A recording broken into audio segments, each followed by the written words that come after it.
This is Dan Dix here reporting for Press for Truth. We're here at Liberty Farms, the home of award-winning cannabis producer Chad Jackett. And Chad, we've got Doug Ford on the campaign trail right now. Of course, this is the late brother of the late Rob Ford, and he's saying some interesting things on the campaign trail I want to get your views on. This just out from the CBC. Doug Ford wants free market for cannabis in Ontario. And when asked about it, he says, "We're going down a path that no one really knows. I've been open to a fair market and letting the market dictate. I don't like the government controlling anything, no matter what it is. I'm open to a free market, and I'm going to consult with our caucus. I don't believe in the government sticking their hands in our lives all the time. I believe in letting the market dictate." Now, this sounds pretty darn good coming off the top. What's your initial reactions to what he's saying he's going to do? Well, I think it's great to hear some sanity, but my concerns are is he's going to go through with it. As all politicians, you have to hold them to what they say. But I think it's great that he's saying it. It's nice to hear somebody actually having the gall and to say this. So and the wherewithal. Of course, a free and fair market in cannabis is the best way to go. And letting the market dictate is definitely always the way to go. Not having some sort of government monopoly or control mechanism that just dictates how the market's going to be, and it never ends up being anything good. Well, when it comes to letting the market dictate, what do you think the market actually wants? Because, I mean, the Liberals are trying to push through legalization. What do you think the people are going to say they actually would prefer here? I think the people are going to say they want choice in the market, like Doug Ford is saying. They want the market to dictate. They want a free and fair marketplace where they can choose what cannabis or what cannabis products that they want to use, and in an open free market where people can be innovative and they can bring all kinds of new innovations to the marketplace. It's what will be best for everybody and the market. Yeah. And what do you think this says about the current Liberals' position? I mean, Justin Trudeau has been saying he's going to be legalizing it for well over a year now. I mean, it kind of shows that they're not only dragging their feet, they seem to be getting their ducks in a line behind the scenes here to completely monopolize the industry and take it over. I mean, what does it say about their plans? Yeah, I mean, it's very communistic. It's ugly. It's dangerous. But that's what liberals do. The liberal means, they're liberal with your money and your tax dollars. They're liberal about spending your money and taxing you more. Liberal about growing the government, and that's what the liberals are essentially. A lot of people might be in the Liberal Party that maybe don't have those same views, but that's what it really stands for. So maybe they should think about where they're standing. But so as it is now in Ontario, correct me if I'm wrong, I believe the dispensaries are not exactly allowed to operate, or they can, but they could potentially be shut down by the police at any given moment right now, right? The dispensaries, yeah. Technically, they can be, yeah. There's nothing stopping the police from coming in on anybody.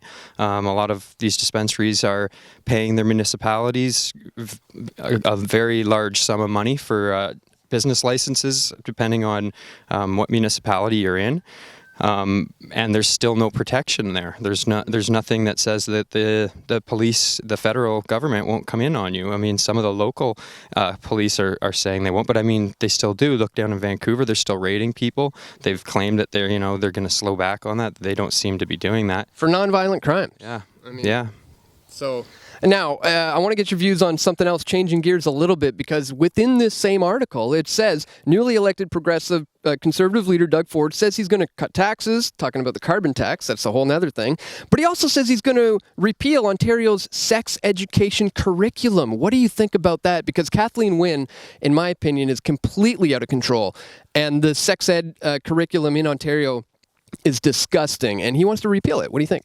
I think that's a great idea. I mean, I think the guy he's saying some things that really need to be said right now. And he's showing a lot of courage. And my hat goes off to Doug Ford right now for doing these things. I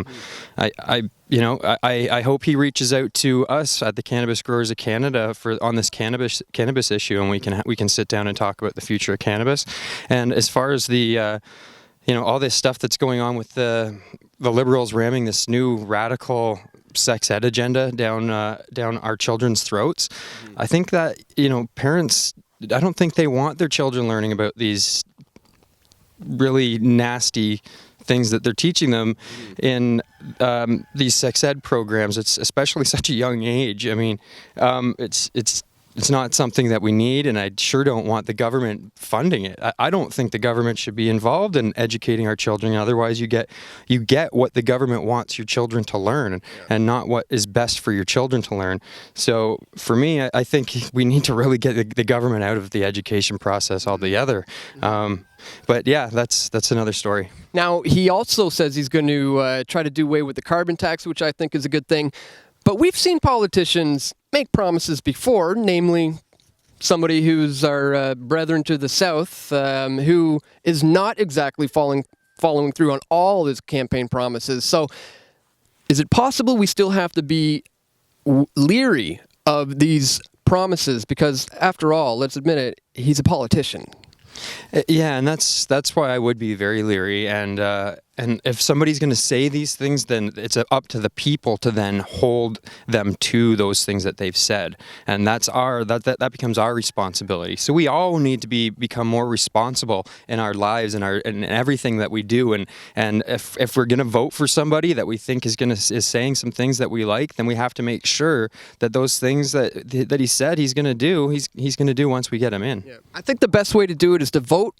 Vote with your clicks, vote with your dollar.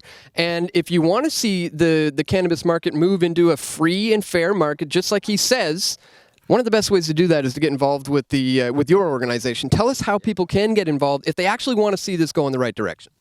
Well, they can contact us at the Cannabis Growers of Canada. It's cannagrowers.ca.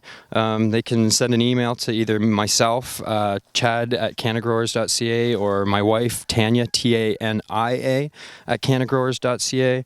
Also, there's Dawn at Cannagrowers and the other Tanya. So you can. And to the other Tanya was with a Y. So you can email any of us at Cannagrowers, and yeah, we what we need to do is just have the people that really care about this industry and have been putting out the best products that we all know are the best products in probably the world. BC Bud is known all over the world for the best products, and that was done under prohibition. So we need those people to really come together, get their lab testing, their packaging, their branding done, their batch tracking, and we really need to start getting a lot more organized to the point where we can say, hey, listen, we have this all working through the Cannabis Growers of Canada, and there is a lot of us already doing it, but there's a lot of you out there that still need to get your stuff together. But yeah, we need to do that and present that and say, hey, we have this this system that we're using. People are getting their stuff tested, and if you see that logo on a dispensary window that's the Cannabis Growers of Canada, that they're carrying Cannabis Growers of Canada products that are getting their lab testing and batch tracking, and they're carrying wonderful craft products that are BC made and Canadian made. So yeah, I think that's where everybody really needs to go. And from there, there's a lot of things that we can do. There's court challenges that are going to be needed to be done. There's all types of different things along the way, and there's no way that the best way to do that is with a lot of us that actually care about what we're doing coming together to help one another out through these tough times. So that's what I suggest for everybody. And I can only leave it up to you guys. I can lead a horse to water, but I can't make them drink. So start drinking. Let's get this going. Yeah, fantastic suggestion. I'm going to have all the links to that in the description below. Be sure you guys check it out, because as Doug Ford continues this campaign trail, I'm sure it's going to be very interesting to see where this goes when it comes to legalization in Canada in 2018, 2019, who knows, but it's coming eventually. We just need to make sure it is actually for a true, free, and open, fair market. Chad Jackett, once again, thanks for joining us. Hey, thanks a lot for having me, Dan. Peace, everybody.